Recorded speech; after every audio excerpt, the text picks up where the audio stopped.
કચ્છમાં અવિરત વરસાદે નુકસાની વેરી છે। રાપર અને ભચાઉમાં ખેતરમાં વરસાદી પાણી ભરાઈ ચૂક્યા છે। ખેતરમાં પાણી ભરાતા ધરતીપુત્રોની 4 મહિનાની મહેનત પાણીમાં ગઈ છે। એરંડા, જુવાર, બાજરી, મગ સહિતના પાક નિષ્ફળ ગયા છે।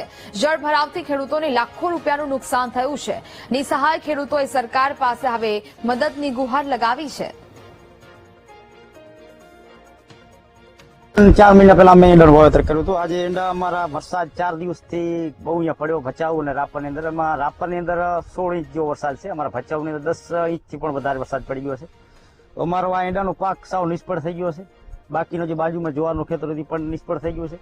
સરકારશ્રીને અમારી એટલી જ માંગણી છે કે ખેડૂતો માટે રાહત પેકેજ કોઈક જાહેર કરે, જેથી કરીને ખેડૂત પોતાનો પાછલો પાક વાવી શકે। આ કારણ કે આમાં મોલ જે છે એ ફેલ થઈ ગયું છે અમારું, અને લાખો રૂપિયાનો માલ આની અંદર જે થવાનો હતો એ પણ નિષ્ફળ થઈ ગયો છે। આજથી જૂન મહિનામાં વાવેતર કર્યું હતું 3 મહિના પહેલા, અને ત્યારે વરસાદ થોડો હતો પણ ત્યારે વાવીને આટલા સુધી મહેનત કરી, પણ આ છેલ્લા 4 દિવસથી વરસાદ ચાલુ રહ્યો એના કારણે અમારો આ ખેતરની વાડી ભરાઈ ગઈ છે, અને અમારા એનઆરઆઈ હવે આ ડૂબ્યાની આરે છે, અને હવે કોઈ શક્યતા નથી। લગભગ બચે તો બચે, પણ લગભગ બચે એવો લાગતો નથી અમે, અને હવે આમાં અમને કાંઈ બીજો રસ્તો સૂઝતો નથી કે આ શું કરવું હોય।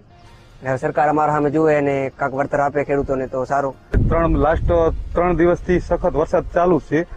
આજે લાસ્ટ સમજી લો કે 50 દિવસથી વરસાદ પડેલો નતો, તેમના બદલીમાં આજે વરસાદે 3 મહિનાનું ભગવાને ભેરો આપી દીધો છે। તો એમાં તમે નુકસાની આજે સમજી લો કે જુવાર છે, બાજરો છે, મવડો બાજરો છે, એંડા છે, તલ છે, મગ છે, આવી તો સખત ઘણી બધી નુકસાની છે। લાખો રૂપિયાની ખેડૂતોની નુકસાની છે। મારે બાજરીનો પાક કર્યો તો 2 મહિના પહેલા, તો અત્યારે બાજરીનો પાક પડી ગયેલો છે।